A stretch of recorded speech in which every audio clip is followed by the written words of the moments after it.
პირველად გამაბიქეის ისტორიაში ქამრები ერთიანდება. 76 კილოგრამის სრულფასოვანი ჩემპიონი ზურა მუკვანი ამავე დივიზიონის დროებით ჩემპიონს ნიკა ნოზაძეს დაუპირისპირდება. როდესაც რინგზე ორი ჩემპიონი დგება, შეუძლებელია რომ იქ ცუდი ბრძოლა იყოს. როცა იქნება თუ როგორც იქნება, საბოლოო ჯამში იქნება ესე რომ ქამარი იქნება სულ მუკვანით. მუკვანი წელიწად ნახევრიანი, ხოლო ნოზაძე 8 თვიანი პაუზის შემდეგ ბრუნდებია. 76 კილოგრამ კატეგორიაში არც ერთი მათგანი დამარცხებული. ვინც დამარცხდება ახლა, დაკარგავს ქამარს. გამარჯვებული კი წონის უპირობო ჩემპიონის სტატუსს მიიღებს.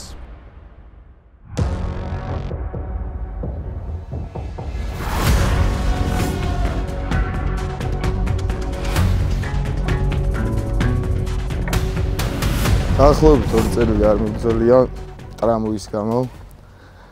სერიოზული ტრამვა მქონდა და ამ ტრამვის შემდეგ დიდი ხანი დაჭირდა რეაბილიტაციას.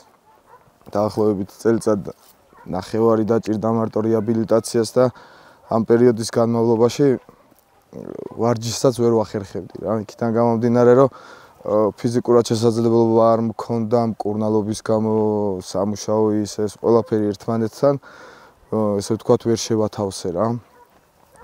მერე დაახლოებით ეხლა ერთი თვე არის, თვე ნახევარი არის რაც დაუბრუნდი ვარჯიშს. ეხლა უბრუნდები გამას რინგზე ქამრის დასაცავად.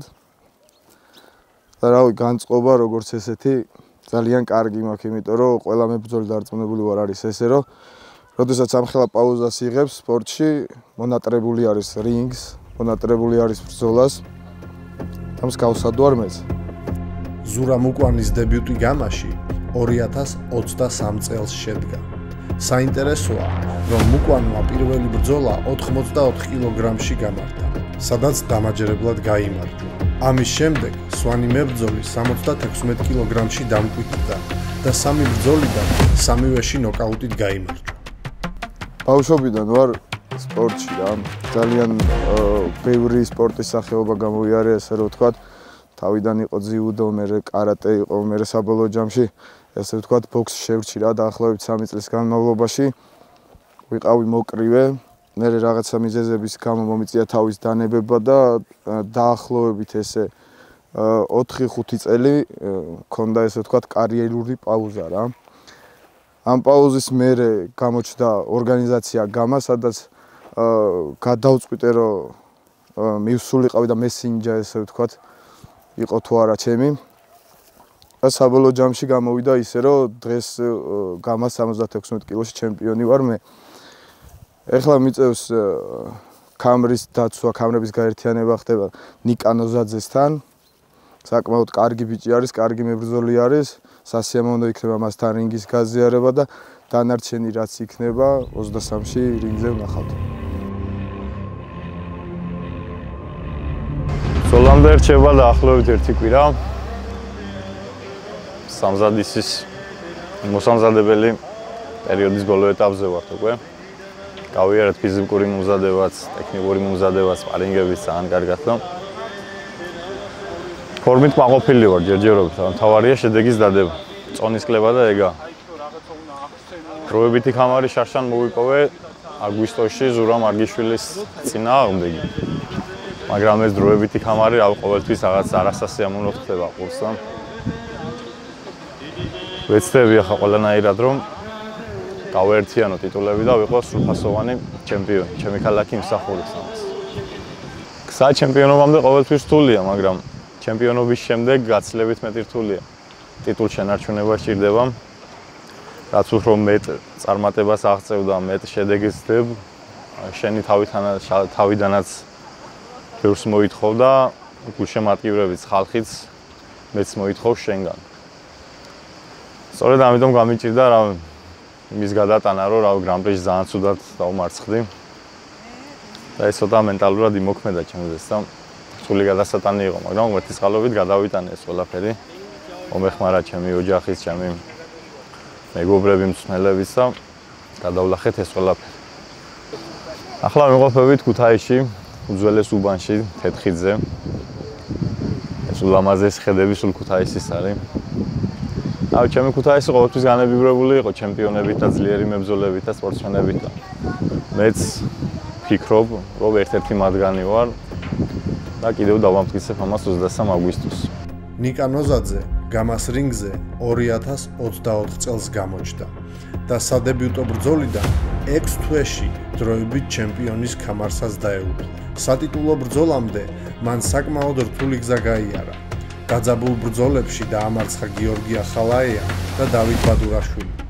სატიტულო ბრძოლაში კი ზურა მარგვიშვილი გათიშა. 76 კილოგრამში ნიკა ნოზაძეს არ აქვს მარცხი.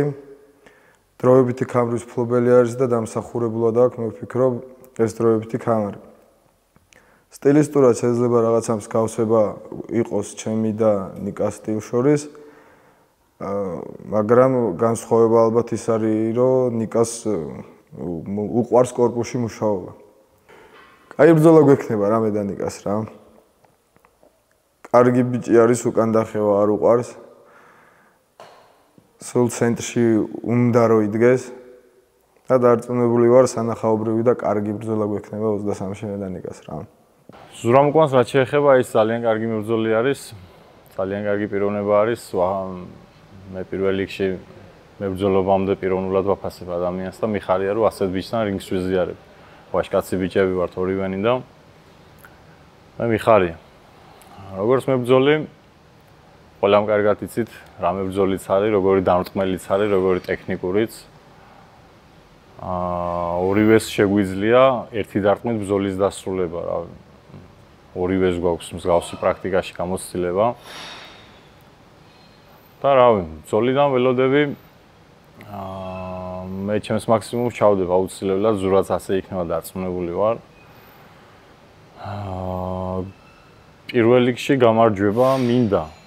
უნდა გავიმარჯვო აუცილებლად, მაგრამ როგორი ბრძოლა მინდა ისეთი, რომ აი ვიჩხუბოთ 5 რაუნდი და ხალხს დაამახსოვდეს, როგორადაც ერთ-ერთი საუკეთესო ბრძოლა არამხოლოდ გამას ისტორიაში.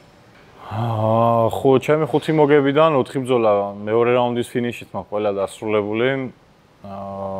წეხან როგორაც აღნიშნე, მეც და ზურაცაც შეგვიძლია თითო დარტყმით აფინიშება ადამიანის, მაგრამ ამ შემთხვევაში ამტანობა მეც კარგი მაქვს და ზურაცაც ძალიან ძლიერი ყვა აქვს, ეს ვიცი და.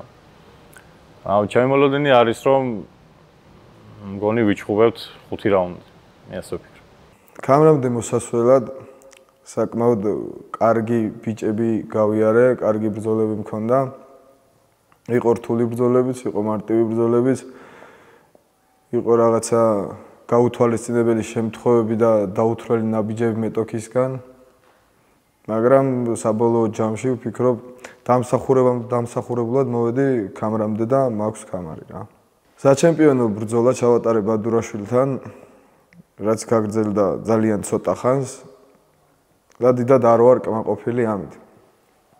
დიდი იმედი მაქვს ახლა ჩემი და ნიკას ბრძოლა მეტად სანახაობრივი იქნება, მეტად დიდხანს გასტანს და კარგ კონკურენციას გავუწევთ ერთმანეთს რა. ზურამ უკანმა კამარი მოიპოვა დავით ბადურაშვილის წინააღმდეგ. ფავორიტი იყო მაგ ბრძოლაში, კი ორი აზრი არ არის, მაგრამ ძალიან ისე დასრულდა უცნაურად ის ბრძოლაც, მე ვერ დავინახე რა დავითს რა დარტყმა მოხდა. მე ვერ შევამჩნიე, როგორც პროფესიონალი თვალით, მე ვერ დავინახე. ერთ თვეში ზუსტად მე და დავით ბადურაშვილმა კიდევ ვიჩხუბეთ მერე და რადიკალურად განსხვავებული დავით ბადურაშვილი დამიდგა მე რინგზე და ანუ ვიცი მე დავით ბადურაშვილის შესაძლებლობებიც რა შეუძლია რინგზე და ეს გამოჩნდა ჩემთან ბრძოლაში ძალიან კარგად.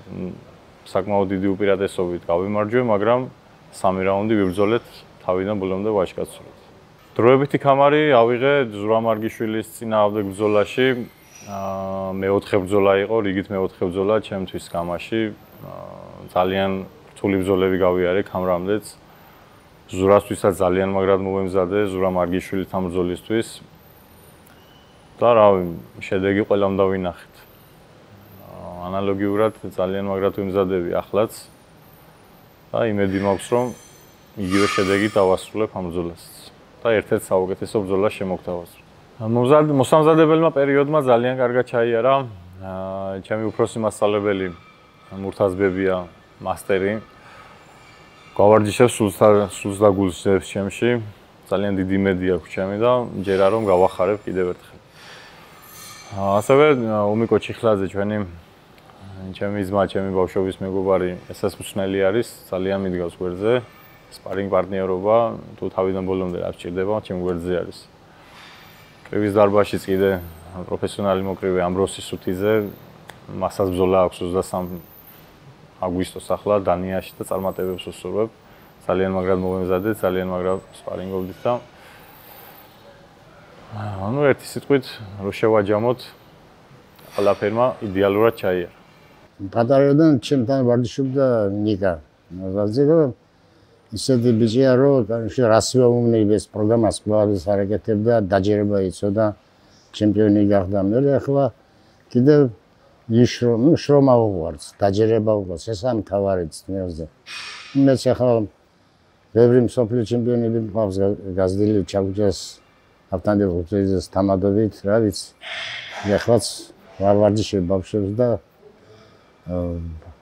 ვცდილობ რომ მოიგოს. მე მგონია ეხლა წინასთან ლაპარაკი არ შეიძლება რომ მოიგებს და რაღაცა. ეხლა რინგი მანახავს იქათ როგორც იქნება მაგის, მაგრამ მზად არის. ვარჯიშობდა, გული და სულით ვარჯიშობდა და ნახოთ. მუკვანმა გამას გულშემატკივარს თავი მალევე შეაყვარა და დაამახსოვრა. თუმცა სამწუხაროდ რინგს მიღმა დიდი დროის გატარება მოუწია.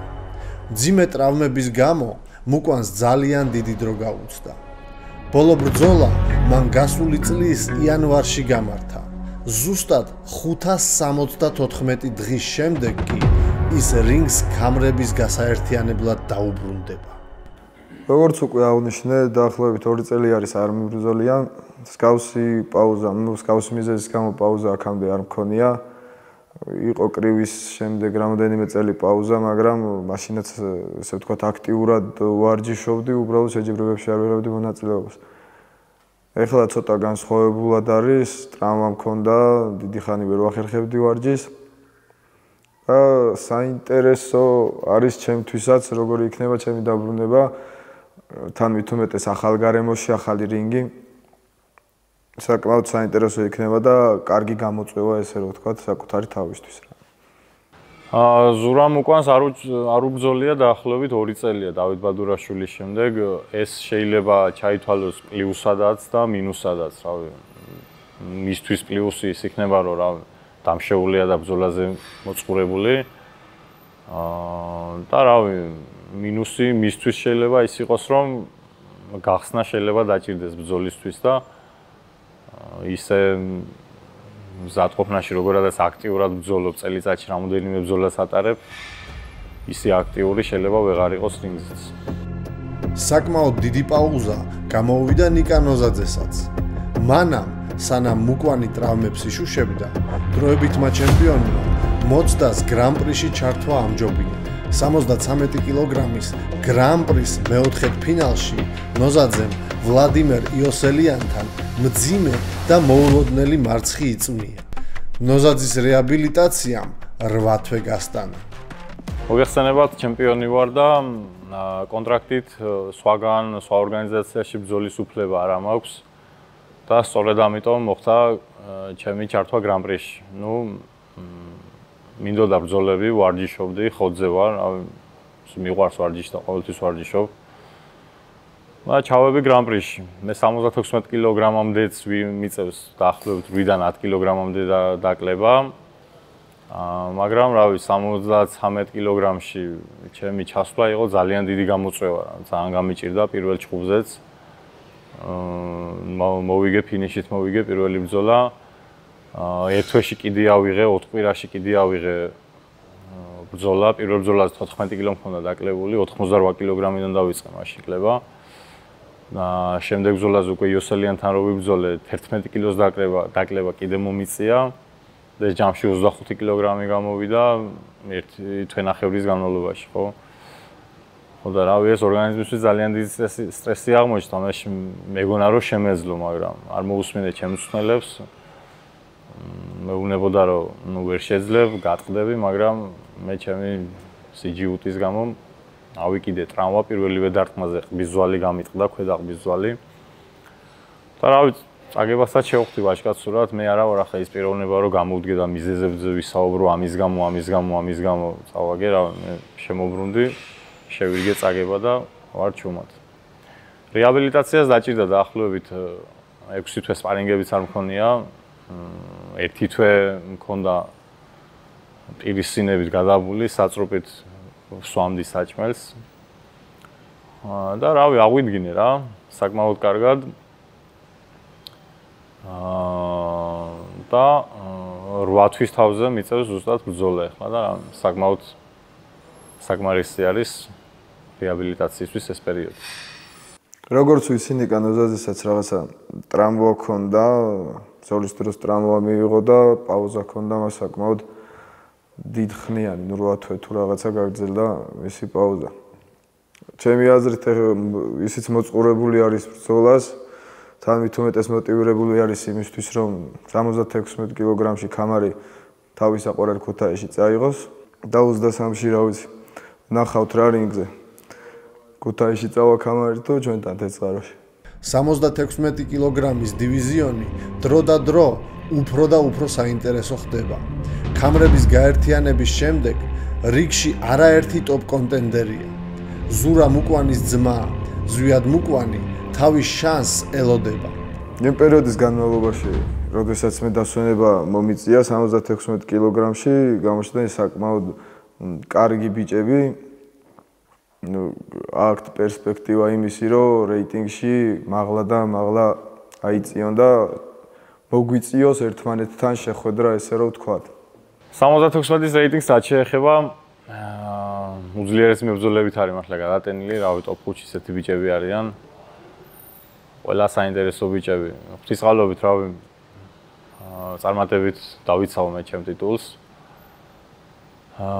და შემდეგი არის ზურას ძმა, ზვიად მუკვანი არის რეიტინგის სათავეში.